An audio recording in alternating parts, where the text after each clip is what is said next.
والسلام على أشرف الأنبياء والمرسلين وعلى آله وأصحابه أجمعين. قال الله تعالى وتبارك في القرآن المجيد والفرقان الحميد. بسم الله الرحمن الرحيم. وَلَقَدْ يَسَّرْنَا الْقُرْآنَ لِلذِّكْرِ فَهَلْ مِن مُدَّكِرٍ. صدق اللہ مولانا العظیم وصدق رسولہ النبی الکریم الرؤوف الرحیم. اللہم نور قلوبنا بالقرآن وزین اخلاقنا بالقرآن وادخلنا الجنۃ بالقرآن ونجنا من النار بالقرآن. قال اللہ تعالی وتبارک وتعالی فی شان حبیبہ مخبرا وآمرا ان اللہ وملائکتہ یصلون علی النبی یا ایہا الذین آمنوا صلوا علیہ وسلموا تسلیما. الصلاۃ والسلام علیک یا رسول اللہ وعلی آلک واصحابک یا محبوب رب العالمین. تمام حمد و ثنا تعریف و توصیف اللہ جل مجدہ الکریم کی ذات بابرکات کے لیے. رسول رحمت شفیع معظم نبی محتشم حضور ختمی المرتبت صلی اللہ علیہ وآلہ وسلم کے حضور ناز میں اپنی عقیدتوں، ارادتوں اور محبتوں کا خراج پیش کرنے کے بعد واجب الاحترام ذوی الاحتشام معزز و مکرم سامعین، عالی مرتبت مہمانان گرامی، السلام علیکم ورحمۃ اللہ وبرکاتہ. آج کی یہ منعقدہ پر نور، پر رونق اور روحانی بابرکت مجلس رحمت، جس میں مجھے اور آپ کو حاضر ہونے کا شرف نصیب ہوا، اس کے انعقاد پر اور پھر جس عظیم کام کے اختتام پر شکریہ کے طور پہ یہ مجلس منعقد کی گئی ہے، اس پر میں بانی مسجد ھذا عالی مرتبت جناب صوفی صاحب، ان کے رفقاء اور ان کے خاندان کو مبارکباد پیش کرتا ہوں، اور عزیزم مولانا محمد خالد مصطفی صاحب کو خاص طور پہ مبارکباد پیش کرتا ہوں کہ انہوں نے کتاب اللہ کی تفہیم کے لیے روزانہ کی بنیاد پہ وقت نکالا، اور وہ خوش نصیب لوگ جو اس کلاس میں بیٹھتے رہے اور پورا قرآن مجید مختصر تشریح کے ساتھ ان کو سمجھنے کا موقع ملا. یہ مقصد تھا زندگی کا جو نصیب ہوا. اللہ اپنی خاص کرم نوازیوں سے، رحمتوں سے ہم سب کو مالا مال فرمائے. ایک دفعہ میں اپنے جامعہ کے اساتذہ سے کہا کہ آپ پورا سال محنت کرتے ہیں، پڑھاتے ہیں یہاں، اور صبح سے لے کر شام تک مصروف رہتے ہیں اور دنیا سے تقریباً کٹے ہوئے ہیں، تو چھٹیاں ہیں تو آؤ میں تمہیں ذرا کہیں باہر لے کے چلوں. تو ایک بڑی گاڑی لے لی جس پہ کوئی 15-20 لوگ بیٹھ سکتے تھے. تو ہم اساتذہ کو لے کر کے یہاں کشمیر کی جانب نکلے. تو وہاں ایک پانی کا کنارہ تھا اور کوہساروں کا اتنا خوبصورت منظر کہ دل کھینچنے لگا. جو لوگ میرے اس ادارے میں گئے ہیں تو انہیں اچھی طرح معلوم ہے کہ جو پرانا ادارہ تھا اس کا بڑا شکستہ تھا راستہ تھا اور بڑی تنگ گلیاں، تو وہاں بہت آنے جانے کی دقت ہوتی تھی. تو میں نے کہا کہ تقدیر نے گھیر کے ہم کو وہاں کتنے مشکل اور پیچیدہ مقام پہ رکھا ہوا ہے، اس طرح کا کوئی پرفضا موقع ہوتا اور جگہ ہوتی اور یہاں کوئی خوبصورت مرکز ہوتا تو کتنا خوشگوار ماحول تھا. تو چونکہ منظر ایسا تھا، اتنا دلکش تھا دل فریب تھا کہ سب نے تائید میں سر ہلایا۔ تو اس پر کوئی 10 منٹ لطف لیا گیا کہ یہ واقعی بڑی پرفضا جگہ ہے۔ تو میں نے کہا کہ یہ بات مکمل ہو گئی، اللہ نے ہمیں جہاں رکھا ہے انشاءاللہ ہم نے وہی کام کرنا ہے۔ تو یہ ایک ذوق کی بات تھی تو میں نے آپ کے سامنے رکھ دی۔ اس بات کو کوئی 4 سال گزر گئے ہوں گے کہ مجھے انگلینڈ سے فون آیا ایک دوست کا، اور وہ مجھ سے بات کرنا چاہتا تھا، لیکن جو ہی سلام لیا تو اس کی ہچکی بند گئی اور وہ بات نہ کر پایا۔ خیر فون بند ہو گیا، تھوڑی دیر کے بعد اس نے پھر رابطہ کیا تو اس سے بات نہ ہو سکی۔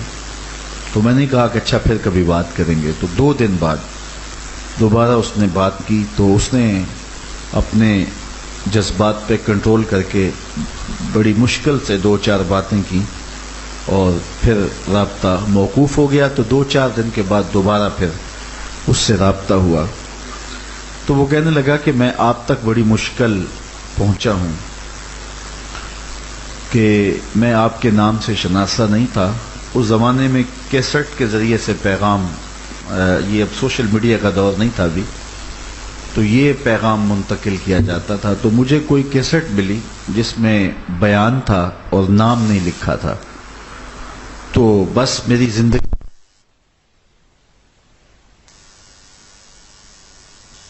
یا رسول اللہ وعلی آلک واصحابک یا محبوب رب العالمین۔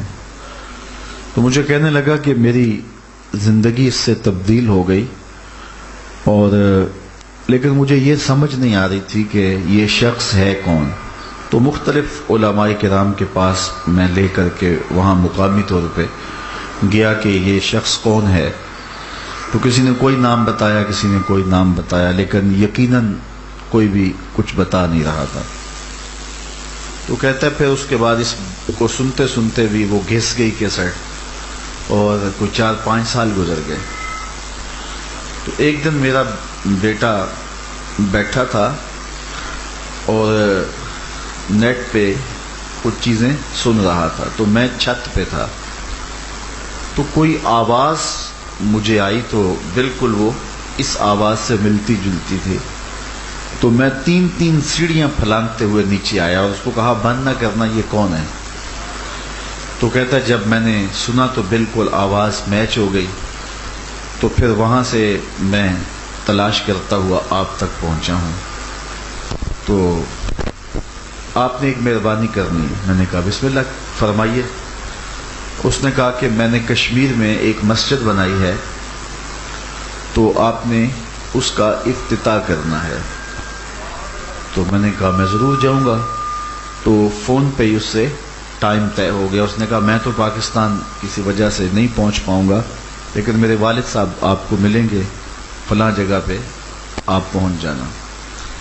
تو میں لاہور سے ڈائریکٹ یہاں آیا، کشمیر پہنچا، تو اس کے والد گرامی مجھے ملے، اپنے گھر میں بٹھایا، چائے پلائی، اور پھر مسجد کے افتتاح کے لیے جب مجھے لے کے گئے تو وہی جگہ تھی جہاں کھڑے ہو کے میں نے کہا تھا کہ یہاں مرکز ہوتا تو کتنا اچھا ہوتا۔ یہ بات میں نے اس لیے آپ کو سنائی ہے کہ میں نے جب گجرات میں درس قرآن شروع کیا تھا تو ایک دن مجھے صوفی صاحب اپنے گھر کے لیے کھانے کی دعوت پر تاکید کرنے لگے، کہنے لگے، تو میں ان کے ساتھ چلا آیا۔ تو اس دوران انہوں نے مجھے یہ مسجد دکھائی کہ یہ مسجد ہم نے تعمیر کی ہے۔ تو مسجد کا جو صوری حسن ہے، اور پھر ان کا جو مسجد کے ساتھ قلبی ربط اور تعلق میں نے دیکھا، تو میرے دل میں شوق پیدا ہوا کہ اس مسجد کے اندر اگر قرآن مجید کی بہاریں لگیں تو کتنا اچھا ہو۔ اگرچہ یہاں رونقیں ہوں گی، لیکن ایک باقاعدہ قرآن مجید کے ترجمے کا نظم پیدا ہو جس طرح کہ ہم چاہتے ہیں، اور مختلف مبلغین نے مختلف جگہوں پہ جو ہے وہ شروع کیا ہوا ہے۔ یہ میرے دل میں ہی بات آئی، اور میں نے ان سے اس کا اظہار نہیں کیا تھا، لیکن پھر آج میں مسرت اور خوشی سے اپنے دل میں اللہ کا شکر ادا کر رہا ہوں اور میری زبان بھی شکر گناہ ہے کہ عصر کی نماز کے بعد یہ رونقیں جو مجھے اور آپ کو دکھائی دے رہی ہیں یہ قرآن مجید کی برکتوں سے ہیں، اور کتاب اللہ کی یہاں تعلیم ہوئی، اور وہ کتنی خوش نصیب جگہیں ہیں جہاں کتاب اللہ کی تعلیم و تعلم کا سلسلہ ہوتا ہے۔ میں کہتا ہوں پورا قرآن مجید ترجمے کے ساتھ، مفہوم اور مختصر تشریح کے ساتھ یہ کسی جگہ کے اوپر تکمیل پذیر ہو تو یہ بہت ہی مسرت اور خوشی کی کہانی ہے۔ حضرت عمر رضی اللہ تعالیٰ عنہ نے حضور علیہ السلام سے سورہ بقرہ پڑھی تھی، اور جب اس کی تکمیل ہوئی تو اتنے خوش ہوئے کہ آپ نے اونٹ ذبح کر کے لوگوں کی دعوت کی کہ ہم نے حضور علیہ السلام سے سورہ بقرہ پڑھی ہے۔ تو یہ ایک خوش نصیبی ہوتی ہے، اپنے آپ کو قرآن سے وابستہ کر کے قرآن کی تعلیمات کو اپنی روحوں میں اتارنا چاہیے، اور یہ ہمارے نام ہمارے رب کا پیغام ہے جو حضور کی معرفت سے ہمیں ملا ہے، اور اسے ہمیں سمجھنا چاہیے کہ یہ کتاب ہم سے فرما کیا رہی ہے۔ اس کو برکت کے لیے گھر نہیں چھوڑ دینا چاہیے۔ اب میں نکلنے لگا ادارے سے تو وہاں مجھے کسی نے ایک لیٹر دیا تو وہ بہت طویل تھا۔ اب میں اس کو مقدس سمجھ کے اگر رکھ دیتا اور اس کے مندرجات نہ دیکھتا تو یہ زیادتی ہوتی، اور جب میں نے اس کو کھولا تو اس میں ایک کسی کا دردناک ٹکڑا تھا جس نے مجھے بہت آزردہ کر دیا، اور اللہ کی بارگاہ میں دعا گو ہوں اور آپ کی بھی آمین چاہتا ہوں کہ جس کا جو مسئلہ تھا اللہ اپنے کرم سے حل فرما دے۔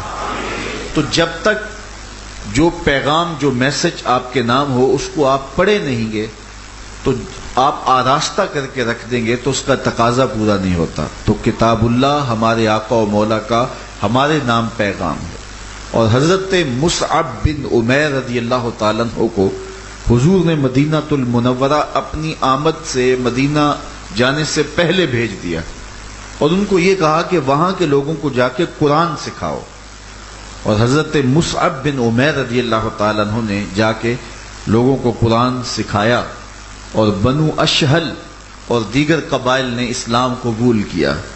اور پھر جب حضور علیہ السلام تشریف لے گئے مدینہ النبی میں تو 500 لوگ اسلحے پہن کے اور عقیدتوں اور محبتوں کے رنگ میں ڈھل کر کے طلع البدر علینا کے نغمے پڑھ رہے تھے۔ ام المومنین سیدہ عائشہ رضی اللہ تعالیٰ عنہ فرماتی ہیں باقی شہر تو تلوار سے فتح ہوئے ہیں، مدینہ قرآن سے فتح ہوا ہے۔ تو یہ فتوحات ہیں کتاب اللہ کی کہ جب یہ دلوں میں اترتا ہے تو دلوں کے رنگ بدل دیتا ہے، اور خوش نصیب ہیں وہ لوگ جن کا تعلق اس پاکیزہ کتاب سے ہو جاتا ہے۔ یہ کتاب قوموں کو اٹھان دیتی ہے، قبر کا چراغ ہے، باطن کی روشنی ہے، روزانہ کی بنیاد پہ اس کی تلاوت یہ بہت بڑی سعادت مندی ہے۔ بلکہ میرے حضور نے یہاں تک فرمایا کہ جو شخص قرآن پڑھتا ہے اس کے لہجے میں لکنت کی وجہ سے یا عجمی ہونے کی وجہ سے اس کو جو ہے وہ فصاحت نہیں زبان میں، اور وہ اٹکتا ہے، یتتاتا وہ اٹکتا ہے اور اس کا لہجہ ٹوٹتا ہے، تو میرے حضور نے فرمایا اللہ اس کو دوہرا ثواب عطا کرتا ہے، ایک قرآن پڑھنے کا ثواب اور ایک اس کو اٹکنے سے جو تکلیف ہوتی ہے، تو فرمایا اللہ اس کا بھی اس کو ثواب عطا کرتا ہے۔ اور فرمایا یہ وہ پاکیزہ کتاب ہے کہ اگر تمہارا رب سے باتیں کرنے کو جی چاہے تو قرآن کھول کے بیٹھ جاؤ، یہ رب سے ہم کلام ہونا ہے، یہ اپنے رب سے گفتگو کرنی ہے۔ اور مجھے پہلی مرتبہ جب یہ حدیث پڑھی تھی تو دیر تک اس کی رکت میرے بدن پہ طاری رہی، اور وہ یہ کہ میرے حضور نے فرمایا کہ قرآن اللہ کی وہ لٹکتی ہوئی رسی ہے جس کا ایک سرا تمہارے ہاتھ میں ہے، دوسرا سرا تمہارے رب کے ہاتھ میں، اس کے دستے قدرت میں ہے۔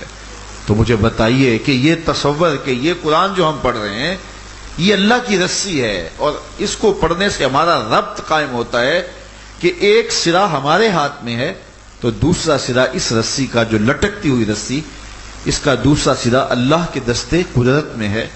تو پھر ایک عجیب کیف پیدا ہوتا ہے، ایک بجلی کونتی ہے باطن میں کہ یہ وہ کتاب ہے، اللہ اکبر، یہ رب کا انہو لقول رسول کریم، عزت والے کاسد کا، فرشتے کا، جبریل امین کا پڑھا ہوا کلام جو حضور کے سامنے انہوں نے آ کے پڑھا. اور آقا کریم علیہ السلام پر جب یہ قرآن نازل ہوتا تھا تو نزول وحی کی کیفیات مختلف تھیں. ان میں سے ایک کیفیت تھی کسلسلۃ الجرس، جس تک گھنٹی نہیں بجتی یا شہد کی مکھی کی بن بناہٹ ہوتی ہے، اس طرح کی کیفیت ہوتی. اور حضور فرماتے فہم تو، میں جان گیا، میں سمجھ گیا. اللہ اکبر. اور آقا کریم علیہ السلام پر پسینہ آ جاتا. اور حجۃ الوداع کے موقع پر حضور اونٹنی پہ بیٹھے ہوئے تھے، اور جب یہ آیات نازل ہوئیں الیوم اکملت لکم دینکم، تو یہ حضور سواری پہ بیٹھے تھے. تو قرآن مجید جب حضور کے قلب اطہر پہ نازل ہوا تو سواری بوجھ گوارا نہ کر پائی اور کھڑی کھڑی بیٹھ گئی اور پھر لیٹ گئی.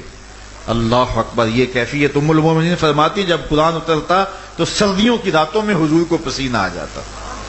تو یہ کیفیت ہوتی. قرآن مجید وہ پاکیزہ کتاب ہے کہ میرا رب کہتا ہے اگر ہم اس کتاب کو قرآن پہ نازل کرتے، پہاڑوں پہ نازل کرتے تو وہ خشیت الہی سے ریزہ ریزہ ہو جاتا ہے.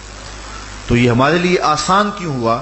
اس لیے کہ حضور کے سینے سے چھن کے آیا ہے، اس لیے اب ہمارے لیے آسانی ہوگی، ورنہ اس کو کوئی گوارا نہ کر پاتا.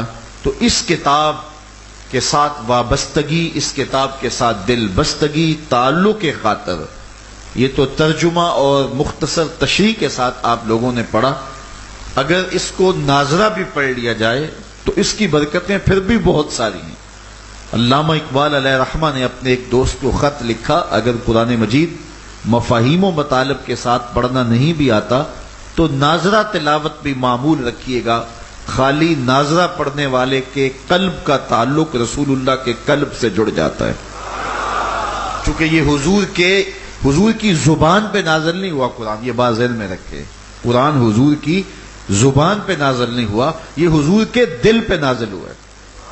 اور آقا کریم علیہ الصلوۃ والسلام کے دل پہ نازل ہوا، اور جب دل پہ اترتا تو حضور پھر جلدی جلدی اپنی زبان پہ لانا چاہتے کہ جلدی جلدی لوگوں تک پہنچ جائے. تو اللہ تعالیٰ جل شانہ نے فرمایا لا تحرک بہ لسانک، محبوب اپنی زبان کو جنبش نہ دیجئے. حضور جلدی جلدی کرتے. فرمایا جس رب نے دل پہ اتارا ہے وہ زبان پر بھی لے آئے گا. لیکن حضور کی لالچ یہ تھی کہ اتنی قیمتی باتیں ہیں اور یہ نسخہ شفا ہے، جلد جلد میری امت تک پہنچ جائے. تو یہ قرآن روشنی ہے، یہ قرآن اجالا ہے. حضرت داتا گنج بخش علی حجویری علیہ رحمہ نے کشف الماجوب میں لکھا ہے اگر کسی کو پیر کامل نہ ملتا ہو تو وہ پریشان نہ ہو، قرآن اس کا پیر ہے، قرآن اس کا ہادی ہے، قرآن اس کا رہنما ہے. تو پیر ملے گا تو وہ پھر قرآن سے مزید جوڑ دے گا. لیکن یہ قرآن نصاب ہے ہماری زندگی کا. ہمیں جو نظام دیا گیا ہے اس میں میر کارواں آئیڈیل شخصیت ذات رسالت مآب صلی اللہ علیہ وسلم، اور ہمارا مرکز جو ہے مسلمانوں کا وہ کعبۃ اللہ ہے. ہر قوم کا ایک مرکز ہوتا ہے، ہمارا مرکز کعبۃ اللہ ہے. ہمارے لیے آئیڈیل میر کارواں ہے، میر حجاز اپنا، اس نام سے باقی ہے آرام جہاں ہمارا. تو حضور علیہ السلام کی ذات جو ہے وہ مرکزی شخصیت ہے. اور نصاب کیا ہے اسلام کا؟ کتاب اللہ قرآن. تو یہ اسلام کی بنیاد ہے، اور اس کی کتاب سے جڑنے والا کبھی بھی محروم نہیں رہتا. اور اس کتاب سے وابستگی دارین کی سعادتیں ہیں، اور حرف حرف پہ 10 نیکیاں ہیں. اور میرے حضور نے فرمایا الف لام میم، یہ ایک حرف نہیں بلکہ الف الگ حرف ہے، لام الگ حرف ہے، میم الگ حرف ہے. تو اگر کوئی الف لام میم پڑھتا ہے تو اس کو 30 نیکیاں نصیب ہوتی ہیں. اور پھر اس کو مفاہیم و مطالب کے ساتھ پڑھنے والے، اللہ تعالیٰ نے قرآن مجید میں فرمایا، جو آیت میں نے آپ کے سامنے تلاوت کی ہے وَلَقَدْ يَسَّرْنَا الْقُرْآنَ لِلذِّكْرِ، ہم نے قرآن کو نصیحت کے لیے آسان کر دیا. فَهَلْ مِن مُدَّكِرٍ، کوئی ہے جو اس سے نصیحت حاصل کرے. تو اس کتاب کے ساتھ ہمیں جڑنے کی تلقین کی، اس کے ساتھ ہمیں وابستہ رہنے کی تلقین کی. تو خوش نصیب ہیں وہ لوگ جو اس کتاب کے ساتھ جڑ جاتے ہیں، اور وہ دھرتی، وہ مقام، وہ جگہیں فیروز بخت ہیں کہ جہاں قرآن مجید کی تلاوت ہوتی ہے. گھروں کو قبرستان نہ بناؤ، گھروں میں نوافل ادا کرو، اور قرآن مجید کی تلاوت سے اپنے گھروں کو آباد کرو. اگر گھر میں روزانہ کی بنیاد پہ قرآن مجید کی تلاوت کا معمول بن جائے تو پھر کوئی جن، کوئی بھوت، کوئی آسیب اور کوئی بدروح آپ کو تنگ نہیں کر سکتی، اس لیے کہ جہاں قرآن ہوگا وہاں بدروحیں نہیں ہوں گی، رحمت کے فرشتے ہوں گے۔ جہاں قرآن کی تلاوت ہوگی وہاں آسیب نہیں ہوگا، وہاں رحمت کی برکھا برسے گی۔ جہاں قرآن کی تلاوت تسلسل کے ساتھ ہوتی ہوگی وہاں جن نہیں ہوگا، وہاں ٹونے نہیں ہوں گے، وہاں جادو نہیں ہوگا، وہاں سایہ نہیں ہوگا، وہاں رحمت الہی کا سائبان تان دیا جائے گا۔ حضور علیہ الصلوۃ والسلام کے ایک صحابی قرآن پڑھتے ہیں تو ان کا گھوڑا بندھا ہوا تھا، تو وہ گھوڑا بدک جاتا ہے، تو حضور کی خدمت میں عرض کرتے ہیں، تو حضور علیہ الصلوۃ والسلام نے فرمایا کہ فرشتوں کا نزول ہوتا تھا، اور فرشتوں کو دیکھ کر کے اس کی یہ کیفیت ہوتی تھی۔ تو جہاں قرآن پڑھا جائے وہاں نزول باراں ہوتا ہے، رحمتوں کی برسات ہوتی ہے۔ اور پھر اگر یہ جگہ اللہ کا گھر ہو، مسجد ہو، تو پھر تو دوہری برکت ہو جائے گی نا، کہ ایک مسجد کی اپنی برکات ہیں اور پھر وہاں قرآن کلاسز اگر ہوں تو۔ وہ میاں صاحب نے کہا تھا نا کہ دودھ اندر جے کھنڈ رلائیے تے مزہ ہو جاوے دونا، کہ دودھ خود بھی میٹھا ہوتا ہے، اس کے اندر اگر چینی بھی شامل کر لی جائے تو مسجد میں آپ نماز پڑھنے کے لیے آئے، سحر دم اٹھ کے آئے، یہ کتنی خوش نصیبی ہے کہ آپ صبح کو اپنے دن کا آغاز سجدوں سے کر رہے ہیں، اور پھر جب آپ نماز پڑھ کے فارغ ہوئے تو پھر قرآن بھی کھل گئے۔ یار اس کی تشریح، اس کی توضیح، اس سے حاصل ہونے والا علم، یہ تو بہت بڑی دولت ہے۔ ذرا منظر تو دیکھو کہ جو ہے وہ نماز پڑھی گئی اور سارے لوگ قرآن کھول کے بیٹھ گئے، پھر فرشتے اس منظر کو دیکھتے ہوں گے کہ یہ کیسا پاکیزہ اور بابرکت اللہ کا گھر ہے جہاں کتاب اللہ کی تلاوت معمول زندگی ہے۔ تو اس معمول کا تسلسل رکھیے گا اور فہم دین حاصل کرنے کے لیے اپنے آپ کا اپنا وقت کیجئے گا۔ وقت گزر جاتا ہے، سو کے بھی صبح گزر جاتا ہے اور بھی دیگر کاموں میں بسر ہو جاتا ہے، لیکن خوش نصیب وہ گھڑیاں ہیں کہ جو یاد الہی میں بسر ہوں۔ تو مجھے انہوں نے بتایا کہ ہم جو ہے وہ 53 روزہ انشاءاللہ فہم عقائد و اعمال کورس بھی یہاں شروع کر رہے ہیں روزانہ فجر کی نماز کے بعد، چونکہ فجر کے وقت اٹھنا اور فجر کے وقت جو ہے وہ بیٹھنا اور اپنے دن کا آغاز کرنا یہ خوش آئند ہے، اور بلکہ حضور نے اپنی امت کے صبح کے وقت کی برکت کی دعا فرمائی ہے۔ تو وہ کام جو صبح کے وقت کیے جاتے ہیں اس میں بہت ساری برکات ہوتی ہیں۔ کسی زمانے میں ہماری مسجدوں کے اندر، ہر مسجد کے اندر درس قرآن ہوا کرتا تھا۔ میرے والد گرامی رحمۃ اللہ تعالی علیہ نے جو ہے وہ 2 مرتبہ قرآن مجید کی تکمیل درس قرآن میں کی ہے۔ روزانہ اس زمانے میں لوگوں کے پاس ٹائم بھی ہوتا تھا، 1.25 گھنٹہ روز درس قرآن دیا کرتے تھے، تو 18 سال کے اندر قرآن مجید کی تکمیل کی۔ پھر اس کے بعد دوسری مرتبہ شروع کیا، پھر 18 سال لگے، تو 36 سال کے بعد پھر تیسری مرتبہ شروع نہیں کیا۔ پھر فرماتے تھے اب صحت نہیں ہے اور زندگی بھی اتنی نہیں ہے تو مکمل نہیں کر پاؤں گا، پھر قرآن مجید کی چیدہ چیدہ آیات سے درس دیا کرتے تھے۔ تو روزانہ 1.25 گھنٹہ لوگ بیٹھتے تھے اور ہجوم ہوتا تھا، لوگ باہر تک بیٹھے ہوئے ہوتے تھے، کیا چل رہا ہے جی؟ درس قرآن چل رہا ہے۔ اور لوگ رات کو انتظار کرتے ہوتے تھے، لوگوں کے گھروں کے اندر مہمان آتے تھے تو وہ کہتے تھے جلدی صبح چڑھے اور ہم حضرت کا درس سننے کے لیے جائیں۔ اور عجیب، وہ لاؤڈ سپیکر کا زمانہ بھی نہیں تھا، ہوتے بھی تھے تو اس طرح کے نہیں ہوتے تھے، تو سادہ سا انداز ہوتا تھا اور دور تک لوگ بیٹھتے تھے۔ تو کیسا وہ زمانہ تھا، پھر لوگوں کی زندگیوں میں حسن تھا، تقویٰ تھا، نیکیاں تھیں، اچھائیاں تھیں۔ اور آج جو ہے وہ ہم نے ان چیزوں کو چھوڑ دیا تو آج ہم برباد ہو گئے، تباہ ہو گئے۔ اور اس وقت یہ جادو ٹونے بھی نہیں ہوا کرتے تھے جتنے آج کل ہر بندے کو تعویذ پڑے ہوئے ہیں، ہر بندے کو کوئی جادو ہوا ہے، کوئی آسیب کا شکار ہے، کسی کو کسی نے تعویذ ڈال دیے ہیں، اور کسی کو کوئی کسی کو کچھ مرض لاحق ہو گیا ہے۔ میں کہتا ہوں تمہیں کسی دم کی ضرورت نہیں ہے جب قرآن کا دم تم روز اپنے اوپر خود پھونکو گے۔ یہ قرآن تمہیں روشنی دے گا، اس سے بڑا کیا دم ہو سکتا ہے، اس سے کیا بڑی روشنی ہو سکتی ہے۔ تو اس کتاب کے ساتھ اپنے تعلق کو مضبوط تر کر لو۔ اللہ مجھے آپ کو اپنی رحمتوں کا سایہ دے، دنیا آخرت کی بلائیاں ہم سب کا مقسوم کرے، اور کتاب اللہ کے ساتھ اپنے تعلق کو جتنا مضبوط کیا جا سکتا ہے اتنا مضبوط کر لو۔ یہ روشنیوں کا منبع ہے، یہ مصدر ہے اجالوں کا، اس کتاب سے اتنی روشنیاں پھوٹتی ہیں کہ زندگی کے سارے اندھیرے ختم کیے جا سکتے ہیں۔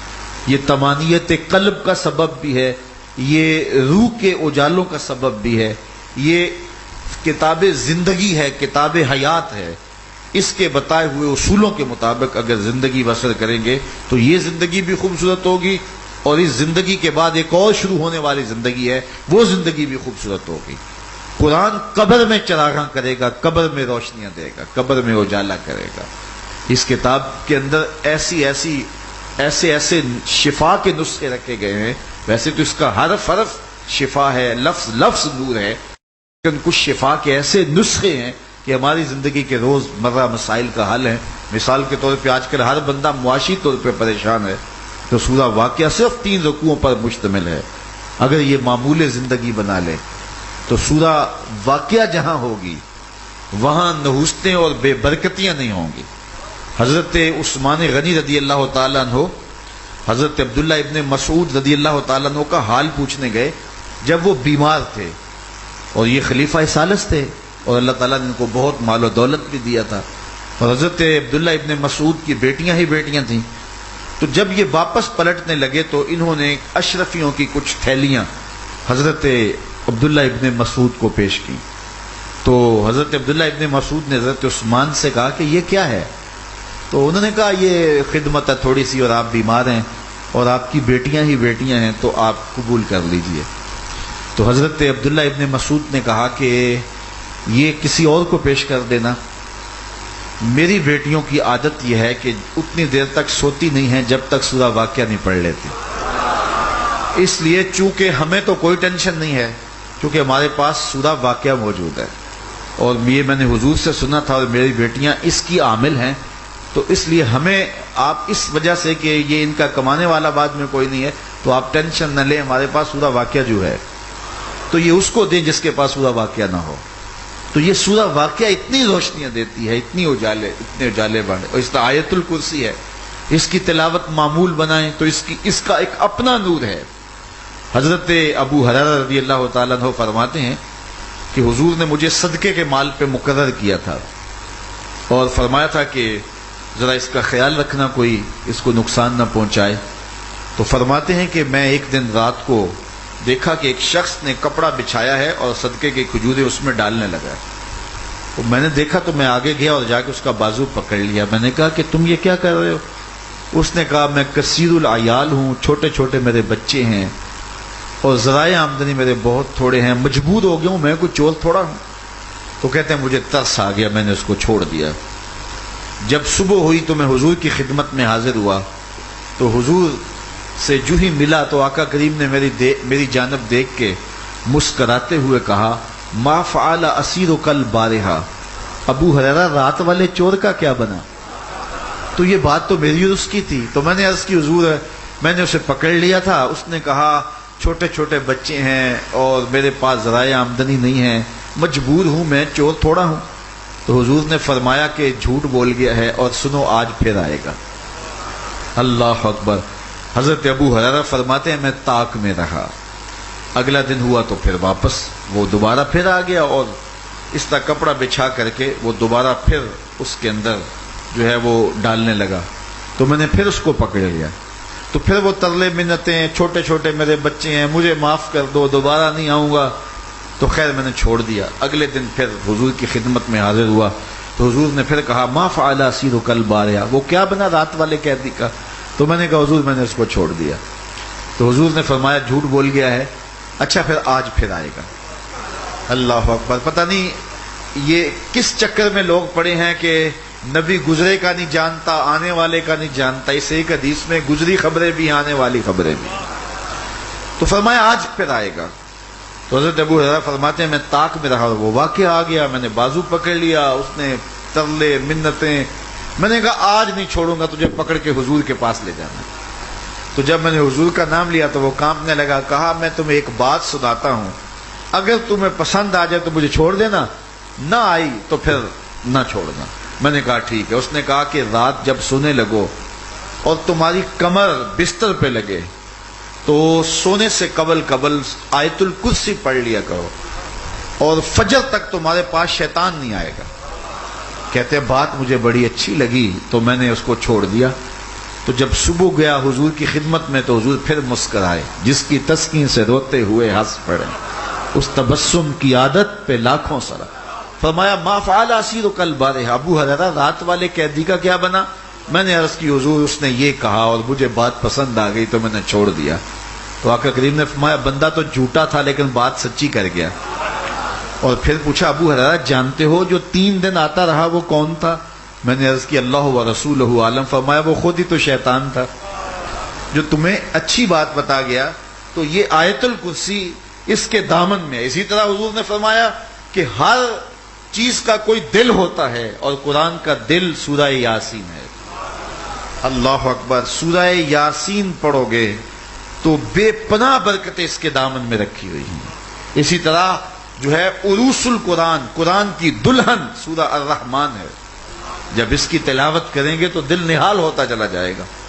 اسی طرح جو ہے وہ جو ہے اللہ کی مدح جس صورت میں بیان کی گئی ہے، کون سی صورت؟ قل هو اللہ احد، سورہ اخلاص. یہ پڑھیں گے تو ثلث قرآن کا ثواب ملے گا. یعنی صرف 3 مرتبہ پڑھیں گے تو پورے قرآن پڑھنے کا ثواب نصیب کر دیا جائے گا. اور یہ اللہ کی رحمت سے کوئی بعید نہیں ہے. اور یہ اللہ کی مدح کرنے والی صورت ہے. حضور علیہ السلام کی خدمت میں ایک شخص نے عرض کی حضور ہمارا امام جو ہے وہ سورہ اخلاص ہی پڑھتا ہے. آقا کریم نے فرمایا بلاؤ. بلایا گیا تو فرمایا تم یہ صورت ہی بار بار کیوں پڑھتے ہو؟ کہا اس میں اللہ کی مدح ہے. تو حضور علیہ الصلوۃ والسلام نے اسے دعا دی. فرمایا اللہ اس کی برکت ہے تجھے عطا فرمائے. تو اس کو بار بار پڑھنے سے، بلکہ اس پر ایک حدیث سناتا ہوں اور اپنی گفتگو ختم کرتا ہوں اسی صورت پہ. شکا رجل الی رسول اللہ دیک المعیشۃ والفقر. ایک شخص حضور کی خدمت میں حاضر ہوا اور اس نے حضور سے کہا کثیر العیال ہوں، ذرائع آمدنی بہت تھوڑے ہیں، تو میرے لیے کوئی دعا کیجئے، کوئی مجھے نسخہ بتائیے. تو آقا کریم نے اس کو جو نسخہ بتایا سنو. اذا دخلت الدار فسلم علی. فرمایا جب گھر جائے تو گھر والوں کو السلام علیکم کہہ دیا کرو. یہ کتنا سوکھا نسخہ ہے اور کتنا اچھا وظیفہ ہے. گھر والے بھی خوش، اللہ رسول بھی خوش. فرمایا جب بھی گھر جائے، حضرت سہل بن سعد السعدی رضی اللہ تعالیٰ عنہ کی سے یہ روایت مروی ہے، کہا اذا دخلت الدار فسلم علی. جب گھر جائے تو السلام علیکم کہہ دیا کرو. اس کے بعد 1 مرتبہ سورہ اخلاص پڑھ لیا کرو. غربت توڑ نسخہ. جب بھی گھر جاؤ السلام علیکم، اس کے بعد 1 مرتبہ سورہ اخلاص. اور میرے حضور نے فرمایا کبھی ایسا ہو کہ تو گھر جائے، گھر میں کوئی بھی موجود نہ ہو، تو فرمایا عمل چھوڑنا نہیں، فسلم علیہ، پھر مجھے سلام کہہ دینا. وہ اپنے نام لیواؤں کو تنہا چھوڑتے کب ہیں، جہاں ہم دم نہ ہو کوئی وہاں سرکار ہوتے. اللہ اکبر. حضرت قاضی ایاز مالکی اندلسی علیہ رحمہ نے یہ لکھا ہے کہ جو فرمایا گیا کہ اپنے گھروں میں جاؤ تو حضور کو سلام کرو، تو فرماتے ہیں حضور کو سلام کیوں کرنا ہے؟ تو سنو کتنی دل افروز اور ایمان افروز بات لکھی. فرماتے ہیں لِأَنَّا رُوحَهُ علیہ السلام موجود فی بیوت المسلمین. اس لیے آقا کریم علیہ السلام کی روح مومنوں کے گھروں میں موجود ہوتی ہے. وہ اپنے نام لیواؤں کو تنہا چھوڑتے ہیں.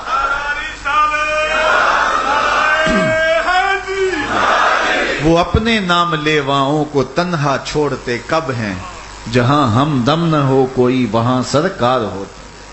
جہاں تعمیر الا اللہ کے مینار ہوتے ہیں، مکینے گنبد خضرا کے وہاں دیدار ہوتے. تو کہا جب گھر جائے تو گھر میں کوئی موجود نہ ہو تو کوئی بات نہیں، پریشان نہیں ہونا، فسلم علیہ، پھر مجھے سلام کہہ دے اور سورہ اخلاص پڑھ دینا. وہ کہتے ہیں میں عمل شروع کر دیا. گھر جاتا السلام علیکم، اس کے بعد السلام علیکم کے بعد میں سورہ اخلاص 1 بار پڑھ دیتا.